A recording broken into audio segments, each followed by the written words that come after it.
The 2010 Atlanta Press Club Debates, brought to you live from Georgia Public Broadcasting. Now, the race for the 7th Congressional District. And good evening. I'm Jonathan Serrie, a news reporter for Fox News based here in Atlanta. We welcome our television viewers and our live studio audience to the 2010 Atlanta Press Club Debate Series originating from the studios of GPB. This is the debate between the candidates in Georgia's 7th Congressional District election. The 7th Congressional District includes all or portions of Forsyth, Gwinett, Barrow, Walton, and Newton counties. Some of the larger cities in the district include Lawrenceville, Snellville, Monroe, and Winder. Now let's meet the candidates. They are in alphabetical order. Doug Heckman, he's the Democratic nominee and recently earned his 3rd Bronze Star while serving as a colonel in the Army Special Forces. And Rob Woodall is the Republican nominee. He's the former chief of staff for Congressman John Linder and co-authored Fair Tax, The Truth in 2008 with Linder and Neil Bortz. Here's our format. In the first round, each candidate will answer a question from one of our 3 panelists. In the second round, the candidates will ask questions of one another. Each candidate will have time for rebuttal in this round, and in the third round, the panelists will continue questioning the candidates. Finally, each candidate will have 30 seconds to make a closing statement. Before we get started, let's meet our 3 distinguished panelists selected by the Atlanta Press Club. First, we have Charles Edwards. He is a reporter and producer for WABE 90.1 in Atlanta. Next, we have Mark Meltzer, executive editor of the Atlanta Business Chronicle. And our final panelist is Sandra Parrish, a reporter for WSB Radio. Now let's get started with the debate. In the first round, each candidate will be asked a question by one of our panelists. The candidates have 60 seconds to answer each question. As moderator, I will determine if a rebuttal is necessary. By random selection, Rob Woodall gets the first question from Charles Edwards. Go ahead. Mr. Woodall, what is the top issue facing this congressional district, and what's your solution for it?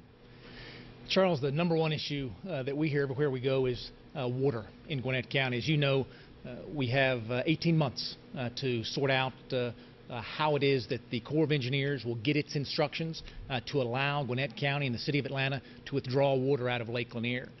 This is one of those issues that has been going on since the late 1980s, and we tried to solve it with a tri-state water compact. And of course, the governors are still working on that, and hopefully they'll be able to come to a solution, because it has to be worked out among folks at that level.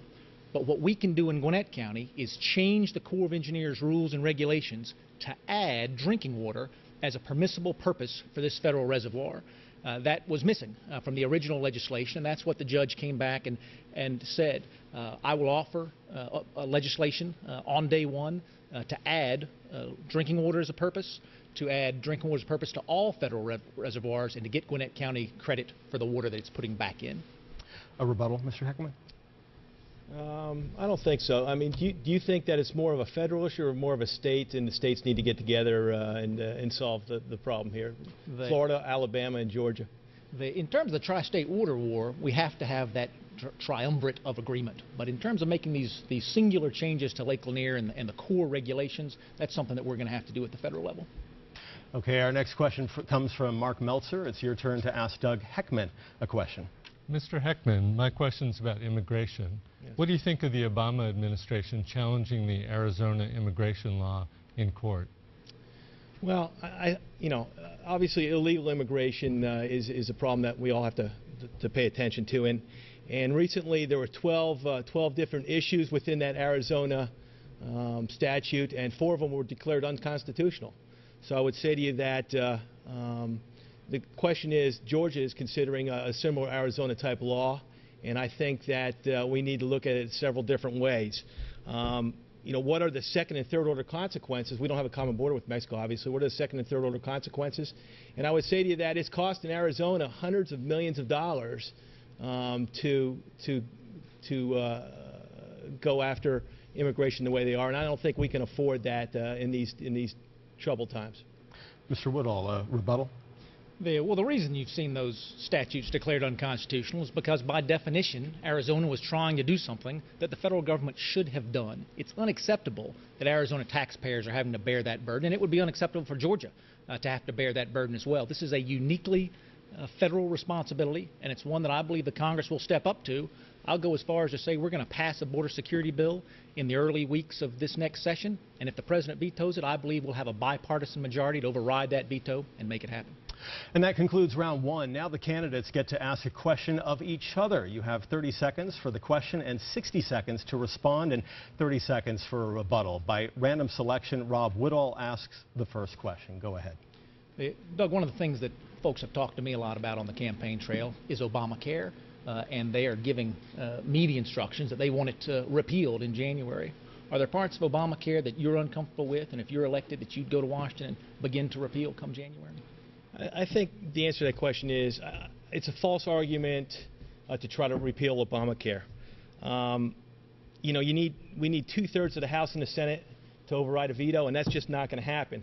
Therefore, it's my comment that we need to. Is it bad that 30 million more people are going to have health care? I don't think so.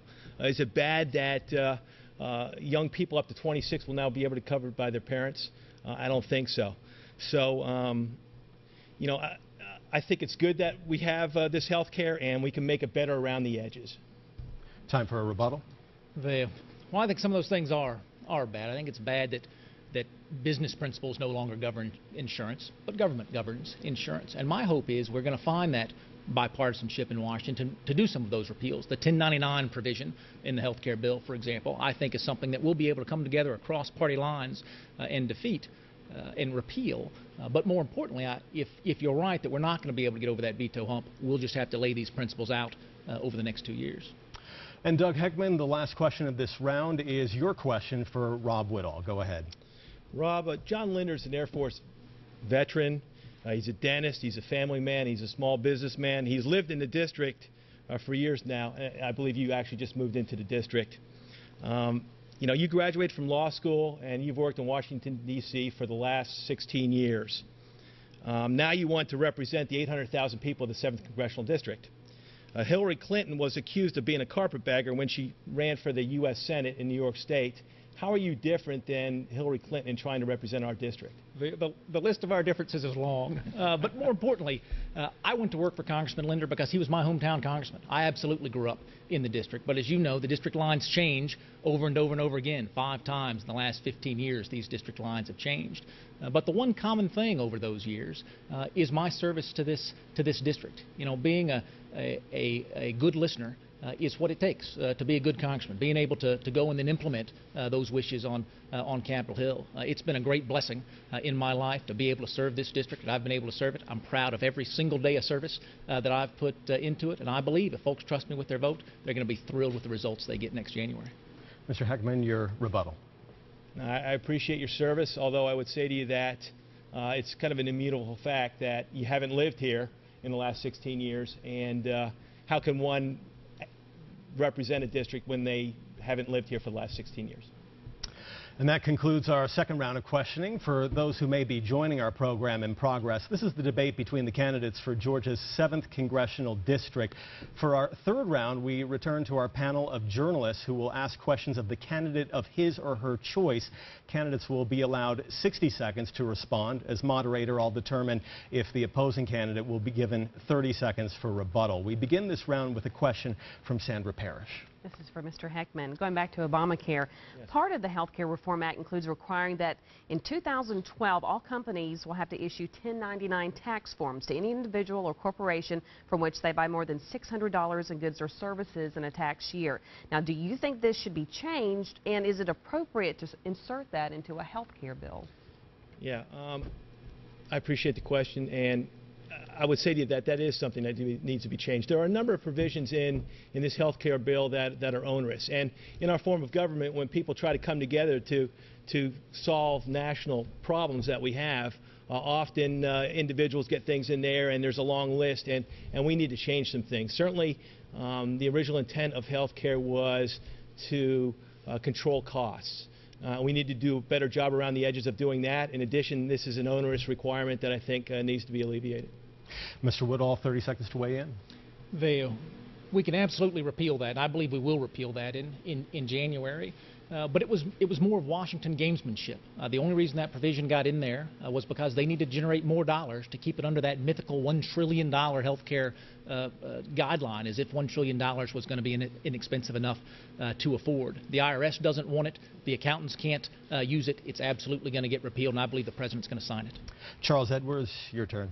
Mr. Woodall, you said that the top issue for the congressional district was water, even though there is a congressional and a federal level to that as far as, changing what the Army Corps of Engineers can do with the water, as you mentioned. But with that primarily being a state issue that needs to be worked out with Georgia, Alabama, and Florida, and with the national and state unemployment rate sort of real high right now, why is water more important than jobs for the district? Well, we, in fact, if you talk to folks who are trying to recruit jobs in the district, we're losing businesses because nobody wants to relocate their business to a district where they might not have water in 18 months. It's an issue that comes up in every single economic development discussion that we have. But more importantly, the reason that people believe it's a state-based decision is because Congress passed a tri-state water compact agreement which authorized the states to do that negotiation, because that's the best way to get it done. But at the end of the day, because it's an interstate issue, it does lie in the federal hands. The federal hands can absolutely make it happen. It's just a better idea to delegate that to the states. Mr. Heckman, rebuttal? Yeah, frankly, Rob, I was surprised also, as well as the panelists, that you picked water as the most important issue for the people. Certainly, jobs and economy would seem to be the natural answer there. And also, I throw out at you the simple fact that we have hundreds of thousands of Americans that are at risk right now overseas in a war going on. I came back earlier this year from Iraq, and I believe that is the national security is incredibly important for not only the district, for our country. Mark Meltzer, your turn to ask a question. Mr. Woodall, do you support or oppose the use of federal funding for stem cell research, and why? Well, stem cell research is much more complicated than just stem cell research. I do not support the use of federal funding for embryonic stem cell research. I absolutely do not. I absolutely support the use of federal funding for other stem cell lines. And we're seeing day after day after day folks moving away from embryonic stem cell research because of the tumors and the difficulties in controlling those cells, and moving to adult stem cells. That's a very promising science, and I believe we'll continue to fund it. Mr. Heckman, you care to weigh in? Yeah, I understand that you've been endorsed by Georgia Right to Life, and they're very far right in a lot of ways. But just like Nancy Reagan says, I mean, I think that the benefits far outweigh the risks with embryonic stem cell research, and we ought to pursue that, and we ought to use federal funds. The potential for curing diseases in our lifetimes are huge with embryonic stem cell. So we ought to continue that. That's just a principle I'm not willing to trade away. Fair enough. Fair enough. And now we return to Sandra Parrish. This is for Mr. Heckman. The Bush tax cuts are about to expire. Currently, there are plans being offered by both Republicans and Democrats that range from extending it to also having it apply to only those making $250,000 or less. Which plan, or if any, do you support? Yeah, obviously we're in this great recession right now, and there are a lot of people hurting out there, and I'm absolutely for extending the Bush tax cuts for the middle class up to $250,000, if that's how we want to decide it. These were put into place in 2001 and 2003, these tax cuts, as temporary measures. We were in a recession at the time, and obviously we have incredible fiscal problems right now, and I believe that the affluent can help pay down the debt, and we ought to only extend them for the middle class and not for the upper classes. Mr. Woodall. I believe we have to extend them for everyone. It's a myth that any of this money belongs to the government, and it's a myth that if we don't tax this money, it's not going to get into the economy. What we know is that those folks above $250,000 do the lion's share of the consuming in this country. They're the ones who are providing the jobs. If they're not consuming it into their own lives, they're providing the businesses that are doing the hiring. When we talk about what's the important role of government, the reason we don't talk about the economy and creating jobs is because the government does not create jobs. The government needn't do anything more. The government need only get out of the way, and the private sector will succeed. Charles Edwards, your question. Mr. Heckman, earlier in the debate, when talking about immigration, you said that Arizona is facing some expensive consequences because of the immigration law that they have. However, the counter-argument to that is that states like Arizona are even getting interested in this because the federal government, the body that you're running to be a part of, is not doing anything or not taking enough action.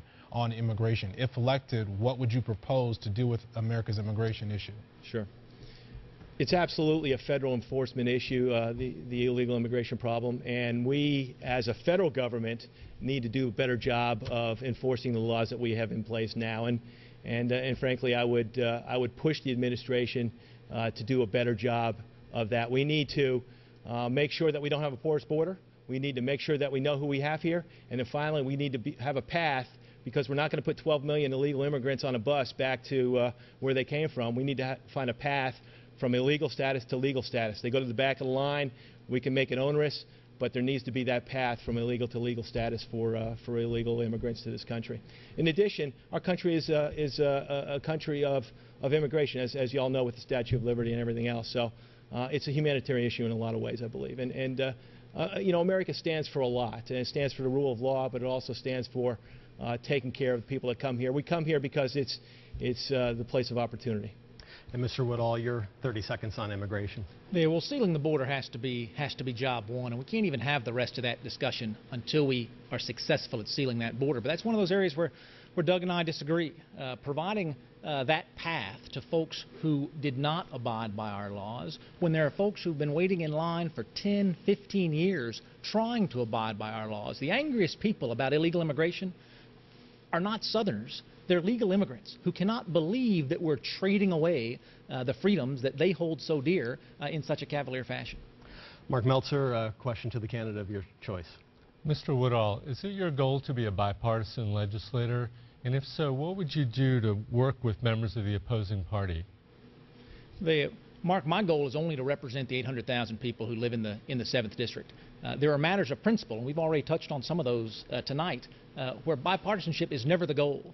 The goal is to recognize that right and wrong don't have a Republican or a Democrat beside them. Right is right and wrong is wrong. And to the degree, I tell folks regularly, I have more in common with a Democrat from Tennessee than I do a Republican from California. To the degree that folks are right and we're pushing in the same direction, we will absolutely reach across that aisle. As I mentioned in my opening, the 1099 IRS section is the #1 item that we'll be bipartisan on. And I also believe, as I have also said earlier, that we will reach the 290 votes needed to override President Obama's veto of a border security bill in a bipartisan fashion. Mr. Heckman, a rebuttal. You know, Rob, where I differ with you is that, yes, it's my job to represent the 800,000 people in this district. But more importantly, in many ways, in my mind, is to do what's right for America. And sometimes that takes leadership, and it takes that proven leadership that I've shown in the past. So we differ a little bit on that perspective. And let's go back to Sandra Parrish. And this is for Mr. Woodall. The death tax is due to come back in January at 55% unless action is taken in Congress. Right now, the House has a plan that includes a 45% tax with a $3.5 million exemption, and a plan in the Senate could reduce that to 35% with a $5 million exemption. Other than doing away with the tax altogether, do you support either of those ideas? I do support doing away with the tax altogether, and in this time of uncertainty, I would absolutely take a step in the right direction. As Doug was talking about leadership just a moment ago, there seems to be a pervasive spirit in Washington that leadership means doing the opposite of what your constituents want you to do. Constituents want those tax cuts extended. They want the death tax abolished, and Democrats could do that today in Washington, but they believe they know best. They believe leadership is demonstrating that if only people would agree with them, that we would all be happier. I want the thing repealed in its entirety. It's immoral to take from folks and have them deal with the undertaker and the IRS on the same day. Mr. Heckman. I would say that when our country or other countries around the world throughout history have had problems is when the gap between the rich and the poor gets too great. And we are approaching what it was in the robber baron days now. I think part of the federal government's responsibility is not to redistribute wealth, but to make sure that it's a fair and equitable society. So I would definitely carry on with the estate tax in some form at least. I certainly wouldn't abolish it. And Charles Edwards. Mr. Woodall, when you were asked about bipartisanship, you said it's less about bipartisanship and more about right and wrong regardless of party. Can you give an example of where you see your party, the Republican Party, has been wrong on some issues? Well, I can name a lot. And folks talk about bipartisanship. I say regularly, every vote in Washington over the past 2 years has been bipartisan. It's been a bipartisan no vote against the Obama agenda, but it's been a bipartisan vote. President Bush was wrong on Medicare Part D. President Bush was wrong on No Child Left Behind. President Bush was wrong on the TARP program. Across the board, again, being a Republican doesn't make you right. What we have to do is be with our constituents. We've had literally hundreds of town hall meetings throughout this campaign to have that conversation. It's not a Rob knows best world. It is constituents know best. And despite, I have to disagree with Doug, this republic works best when citizens are allowed to lead, and that's exactly what I'll do. Mr. Heckman. You know, I don't have any response to that. I don't think. Thank you.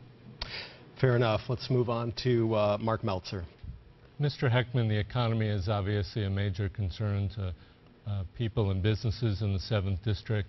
What are some of your top ideas for making this economic recovery more vigorous? Well, the biggest problem with our economy, I believe, is the uncertainty that's out there. And I believe that if we went out of our way as a federal government to take the tax laws out there, for instance, and to define them, health care, to define exactly what that means for everybody out there. The market thrives on certainty, and there's too much uncertainty out there. Additionally, we need to have, one of the big issues is energy independence in this country, and we need to have a massive NASA-like project, a private-public partnership out there to achieve energy independence, and we need leadership to do that, and it provides great paying jobs out there that right now are being exported to the Germanys of the world and the Chinese of the world that have this public-private partnership that we lack right now. Mr. Woodall, 30 seconds to weigh in. Well, Doug's exactly right about the uncertainty. I mean, the shame is that the uncertainty is created by the government as opposed to mitigated by the government. The tax uncertainty, the health care uncertainty, these are things that the government created, problems the government created. And again, if the government would just get out of the way, we would have that opportunity for growth to take hold. Jobs leaving this country is number one, which is why I'm such a proud supporter and strong supporter of the fair tax. We must bring manufacturing back to this country, and the best way to do it is to stop being the highest taxed nation in the world. I believe we have time for one more question in this round, and the question goes to Sandra Parrish. This is for Mr. Woodall. New reports show Social Security will pay out more in benefits than it receives in payroll taxes this year, 6 years earlier than expected. What changes do you have in saving Social Security? I think they've moved up, Sandra, the bankruptcy date to 2029 now, bankruptcy being when the bonds no longer pay off the benefits as well. We've made promises that we can't keep. Ida Mae Fuller, the first person to ever receive Social Security benefits, paid in $33 over a lifetime. Her first monthly check was for $32, and she received that until she died in her 90s. We have to come to my generation, folks in their 40s, folks in their 30s. If you take a poll about folks in their 30s and 40s today, they'll tell you they expect to get zero. The truth is, if we do nothing at all, we can pay out 80% of benefits. 80% of all the promises that we've made, we'll be able to keep. The time is to stop making new promises, come to folks to whom we've made old promises, and renegotiate those promises. Whether that's raising my retirement age, whether it's curbing my benefits, folks in my age bracket can still make those decisions, but we must hold our older generations harmless. Mr. Heckman.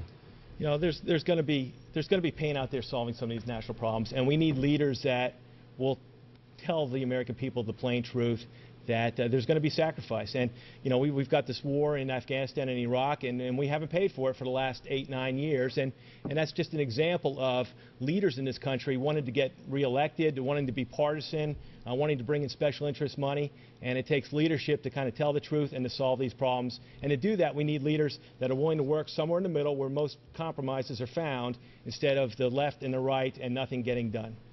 Gentlemen, we have no more time for questions. Each of the candidates in the election for the 7th Congressional District will now have 30 seconds for a closing statement. Doug Heckman was randomly selected to make the first statement. You may go ahead.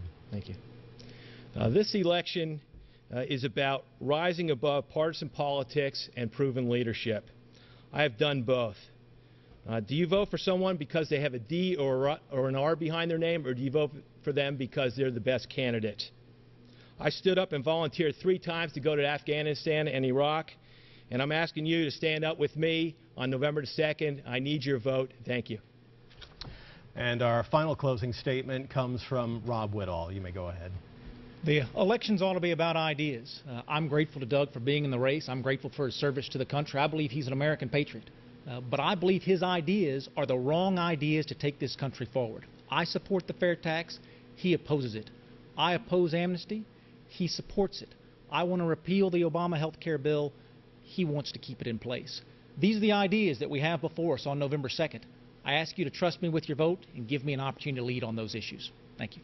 Gentlemen, thank you very much. And that concludes our debate. We'd like to thank both of our candidates here, Doug Heckman and Rob Woodall, and also for our distinguished panel, Sandra Parrish, Mark Meltzer, and Charles Edwards. Thank you so much. The general elections will be Tuesday, November 2nd, and early voting is ongoing.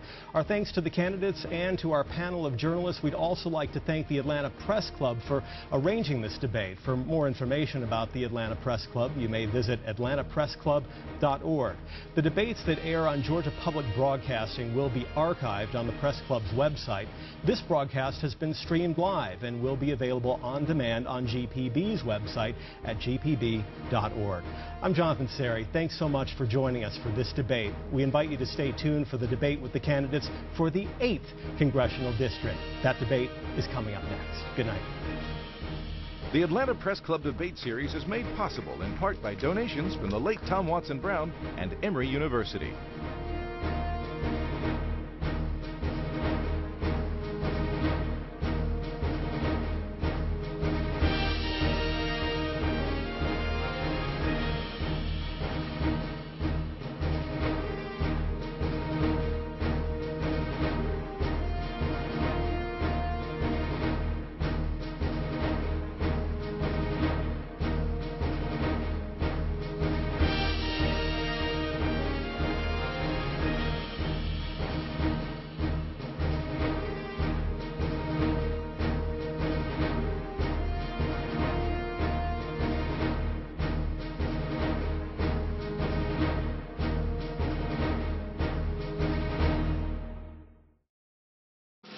The 2000